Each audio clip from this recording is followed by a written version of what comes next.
Je vous disais que j'étais doublement contente de vous accueillir parce que je suis aussi depuis quelques années présidente du conseil de l'ICROM et qu'à ce double titre, à l'occasion de cette exposition Mésopotamie qui a été voulue vraiment par le président de la République suite aux destructions massives, volontaires, médiatisées au Moyen-Orient.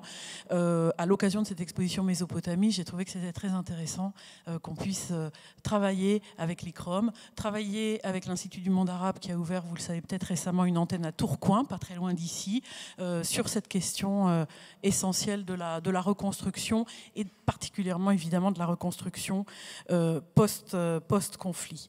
À cet égard, je voulais remercier tout particulièrement le Centre régional de conservation de l'ICROM Attar, situé à Sharjah, son directeur Zaki Aslan, sans qui, chacun d'entre vous le sait, rien de tout ça n'aurait pu avoir lieu, et nos équipes respectives qui ont beaucoup travaillé pour la mise en place de ce moment, qui est un moment de travail, qui est un moment de réflexion, qu'on a voulu ouvrir au public qui le souhaiterait. Mais vraiment, je compte sur chacun d'entre vous pour intervenir, enrichir, questionner aussi les débats qui vont se dérouler ici. Vous le savez, l'autre raison, c'est qu'évidemment le musée du Louvre lui-même, dont nous sommes en quelque sorte, a mené ces dernières années un rôle particulier, là encore à la demande du président de la République. Le président Jean-Luc Martinez a fait un rapport, écrit un rapport qu'il a remis en novembre 2015 pour justement la sauvegarde du patrimoine, avec 50 propositions, parmi lesquelles certaines concernent la conservation, la promotion, et puis évidemment la mobilisation de la communauté internationale et d'acteurs d'horizons différents, ce qu'on essaye de faire à travers cette réunion. Ce qui me semble peut-être intéressant en deux mots, avant de laisser la parole à Stefano Di Caro, qui est le directeur général de l'ICROM et qui vous adressera un message qui a été enregistré, c'est peut-être évoquer d'abord très rapidement le fait que la question de la reconstruction post-conflit, évidemment, c'est une question qui est d'une actualité brûlante en ce moment, où les destructions revêtent un caractère systématique. Presque, j'ai entendu récemment quelqu'un dire ça devient industriel. J'ai trouvé cette expression affreuse, mais en tout cas systématique. Extrêmement inquiétante. On a des nouvelles tous les jours que les choses se poursuivent, parfois moins médiatisées pour le coup en ce moment.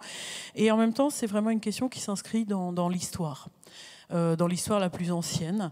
On a choisi de ne pas remonter trop loin dans le temps, mais quand même de s'appuyer d'abord sur cette région qui a été en bonne partie complètement rasée, notamment la ville de Lens pendant la Première Guerre mondiale, est complètement reconstruite, Arras, sur lequel un exemple nous sera développé. Des exemples européens de l'après-Seconde Guerre mondiale en particulier qui vont être développés. Et puis quand même cette histoire récente sur laquelle on ne revient pas forcément assez souvent. Donc que ce soit la Bosnie-Herzégovine, que ce soit Beyrouth, que ce soit donc essayer de s'appuyer sur ces exemples qui sont déjà historiques, où il y a eu reconstruction, d'en tirer les enseignements pour aborder évidemment les difficiles questions qui se posent aujourd'hui. Reconstruire, comment, pourquoi. Je me disais que ce qui était intéressant dans notre réunion, c'était aussi de penser à ce que ces destructions et donc ces projets de reconstruction ont de particulier quand ils sont liés à un conflit, à une destruction volontaire. En quoi c'est différent d'une destruction dans le cadre, par exemple, d'un désastre naturel. Qu'est-ce qu'il y a de particulier ? Autre question, alors je m'inspirerai de ce que Marie Berducou, qui ne pourra pas être avec nous aujourd'hui parce qu'elle est très souffrante, souhaitait développer. Est-ce qu'on sait déjà avec précision ce qui a été détruit ? Est-ce que ça s'arrête au matériel ? Est-ce qu'il n'y a pas des éléments immatériels qui ont été détruits ? Comment on peut le savoir ? Alors une des réponses, évidemment, comment on peut le savoir ? C'est en s'adressant à ceux qui en sont les premières victimes, aux habitants, aux populations. comment on travaille avec ces dernières. Les questions de la prévention, évidemment, parce que ce sont nos métiers à tous, à la fois de professionnels du patrimoine, les historiens aussi, je pense, dans leur manière d'ailleurs de documenter les choses, y participent.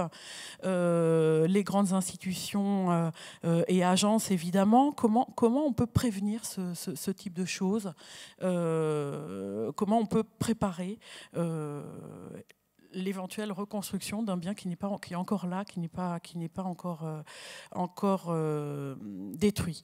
Voilà, donc vous êtes là, vous êtes nombreux, historiens, architectes, institutions, agences, politiques aussi. Je voudrais vous dire que cette réunion, elle a été conçue vraiment, encore une fois, comme une réunion de travail. S'il vous plaît, chacun, intervenez, enrichissez. Il y aura publication des actes qui intégreront l'ensemble de vos interventions. L'idée étant d'essayer d'apporter une contribution originale, à la fois fondée sur un regard en arrière, mais aussi sur une prise en compte de la parole des grands acteurs potentiels de la reconstruction aujourd'hui. Et je voulais remercier chacun d'entre vous et les agences qui sont là.